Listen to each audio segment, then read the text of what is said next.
Live from the Channel 4 studios in Boston, WBZ News at 6 starts now with breaking news.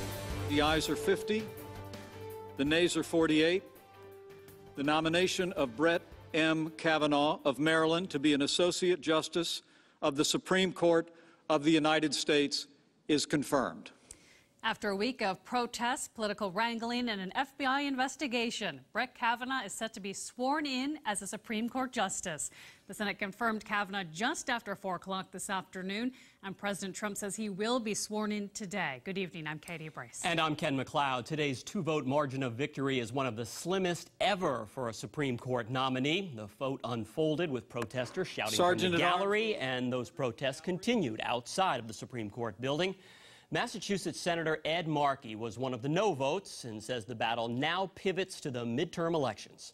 And we're going to turn this nomination into a referendum on whether or not Donald Trump can be trusted to name federal judges or to continue to control an absolute monopoly on creating public policy in the United States of America.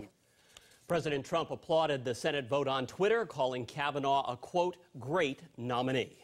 Senator Elizabeth Warren sent an email to supporters saying, quote, "We lost this one. I don't like to lose, and this one really hurts, but I'm not sorry I got in this fight." A new video shows Kavanaugh leaving his house to be sworn in shortly after today's vote. We'll have much more on today's confirmation and swearing in tonight on WBZ News at 11 o'clock. Other news developing tonight. A woman is dead after an early morning house fire in New Bedford. Firefighters say the flames broke out just before 3 this morning at a home on Sycamore Street. When firefighters made their way into the house, they found the woman sprawled on the floor, unresponsive. Her name has not yet been released, and investigators are still trying to pinpoint the cause of the fire. A court is ordering a prison official to come up with a medical release plan for a convicted rapist. Court records show Benjamin Laguerre only has 4 months to live because he has terminal liver cancer. The Globe reports that a Worcester Superior Court judge is now ordering the superintendent at North Central Prison in Gardner to come up with a medical parole plan by Wednesday. Laguerre was convicted in 1984 of the beating, robbery, and rape of a 59-year-old woman in Leominster. Laguerre has contended he was wrongfully convicted and made headlines in recent years when some high-profile supporters pushed for a new trial, including former Governor Deval Patrick. Tonight, we're learning why the boss of the state environmental police has been suspended without pay. The Globe reports Colonel James McGinn is being investigated for alleged misconduct, including fixing a traffic ticket for a friend. The paper also reports McGinn has faced scrutiny over payroll and pay detail practices. Lieutenant Colonel Anthony Abdul-Kabir has taken over command. Today, some New England kids got to stretch their imaginations a bit and do some exploring. Hundreds of families came out today for the 3rd annual Mini Maker Fair at the Boston Children's Museum. Children got hands-on experience in fine arts, crafts, robotics, music, 3D printing, and all other kinds of making. The museum says the event is not just for youngsters. There's also good stuff for young adults or older kids, and this is really an expression of innovation from across the city, and everyone should check it out. WBZ is proud to be media partners with the Boston Children's Museum for this event. If you did not get a chance to go out today, the fair continues tomorrow. A charity run today with the goal of providing temporary housing for families who travel to Boston so their children can get treatment for heart conditions. The Live for Evan 5K got underway this morning at EMC Park in Hopkinton. The charity was founded by childhood friends of Evan Girardi, whose family moved from California to Massachusetts so he could be treated for a congenital heart defect.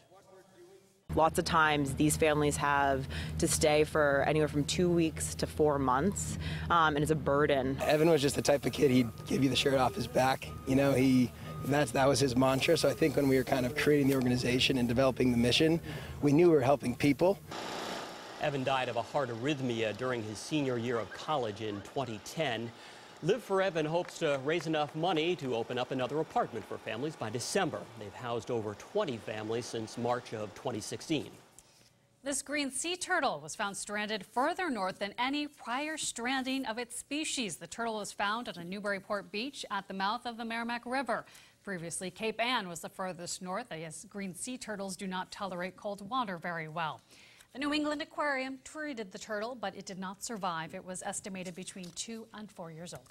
Well, there is a little more fall in the air this Columbus Day weekend. The trees are now even starting to show it. And so are the lawns. Let's check in with meteorologist Jacob Wycoff. And Jacob, the temperatures will be kind of up and down coming up. Yeah, a bit of a roller coaster as we go into the next couple of days. And even today, it did feel like fall with temperatures really only in the middle to low 60s and even a couple of 50s there for high temperatures this afternoon. But we do actually have a warm front that's going to pass through overnight. So we're back to almost summer-like conditions for one day, and then we're back to fall as we go into Columbus Day Monday. So we have the clouds that have stuck around, maybe a spot shower as you go out towards Berkshire County, northwest of here. And then we have, as we expand the view, the front that's going to be moving on through, lifting those warmer temperatures in the area. So our hour-by-hour forecast looks like this. We stay overcast as we head into the overnight and into tomorrow. There is a shower chance as we go into Sunday afternoon. This is actually a cold front setting the stage for a fall-like Columbus Day, and there are a couple of spot shower chances throughout the day on Monday. So tonight, we're back into the middle 50s. Notice the upper 40s to middle 50s in the suburbs. But generally speaking, we're just overcast. It is a cloudy night, and we're leading to a cloudy day. But with a southwesterly wind, our temperatures get back into the middle to even upper 70s in the afternoon. Our WBZ 7-day forecast looks like this. Upper 50s for Monday, so there's your fall returning for Columbus Day. But notice the summer returning as we go back into Tuesday and Wednesday. We have a front that moves through Thursday into Friday. Look at next Saturday, much cooler, back into the middle 50s. Ken and Katie? Good thing I haven't taken the air conditioner out of the window.